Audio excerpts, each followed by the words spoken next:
Hello बच्चों, let's see this question and here this question says forms of power sharing. This is an source based question जिसमें आपको आपकी class 10th की civics की book का chapter 1 power sharing दिया हुआ है। तो आइए डिस्कस करते हैं पावर शेयरिंग का एक topic, form of power sharing. Power is share among different organ of the government such as legislature, executive and judiciary. Power जो है वो सरकार के अलग अलग अंगों के बीच में, ऑर्गन्स के बीच में डिस्ट्रीब्यूट की जाती है। वो अलग अलग ऑर्गन क्या है? लेजिस्लेचर, एग्जीक्यूटिव और जुडिशरी।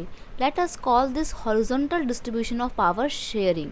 अब जिस तरीके से पावर डिस्ट्रीब्यूट की गई है ना गवर्नमेंट के अलग अलग ऑर्गन के बीच में, इसको बोला जाता है horizontal distribution of power, because it allows different organ of the government placed at the same level to exercise different power. अब इसको हॉरिजॉन्टल डिस्ट्रीब्यूशन इसलिए बोला जाता है क्योंकि तीनों ही ऑर्गन को एक ही लेवल पर रखकर पावर को इक्वली डिस्ट्रीब्यूट किया गया है। Such a separation ensure that none of the organ can exercise unlimited power.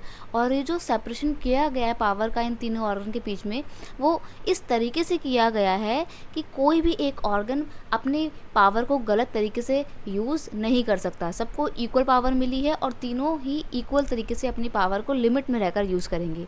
Each organ check the others. अगर कोई ऑर्गन अपनी पावर को मिस यूज़ करता है, अनलिमिटेड पावर को यूज़ करने की कोशिश करता है, तो बाकी के ऑर्गन उसको रोक देंगे। This results in balance of power among various institution. और इस तरीके से एक बैलेंस बना हुआ है इन अलग अलग इंस्टीट्यूशन के बीच में। In democracy, even though ministers and government official exercise power, they are responsible to the parliament of state assembly.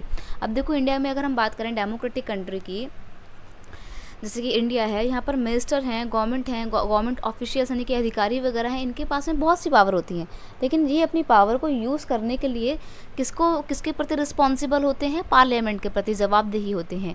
Similarly as do जजेस are appointed by the executive, they can check the functioning of executive और law made by the legislature. अब देखिए, जो जज होते हैं उनको भले ही एग्जीक्यूटिव चुनकर भेजती है, लेकिन अगर एग्जीक्यूटिव कोई भी गलत काम करती है तो जज उसको रोक सकते हैं। यहाँ तक कि जजेस के पास में ये पावर भी है कि वो लेजिस्लेचर के द्वारा बनाए हुए किसी भी लॉ को इनवैलिड डिक्लेयर कर सकती है अगर वो कॉन्स्टिट्यूशन के फेवर में नहीं है या कॉन्स्टिट्यूशन के अकॉर्डिंग नहीं है।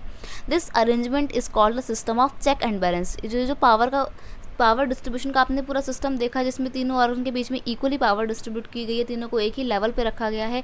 इस पूरे स्ट्रक्चर को, इस पूरे सिस्टम को बोलते हैं system of check and balance, right. अब यहाँ पर इस सोर्स से रिलेटेड हमारे को एक क्वेश्चन दिया हुआ है। क्वेश्चन है what are the different organ of the government. सरकार के अलग अलग ऑर्गन यानी कि अंग कौन कौन से हैं? तो गवर्नमेंट के हमने 3 ऑर्गन पढ़े हैं अभी।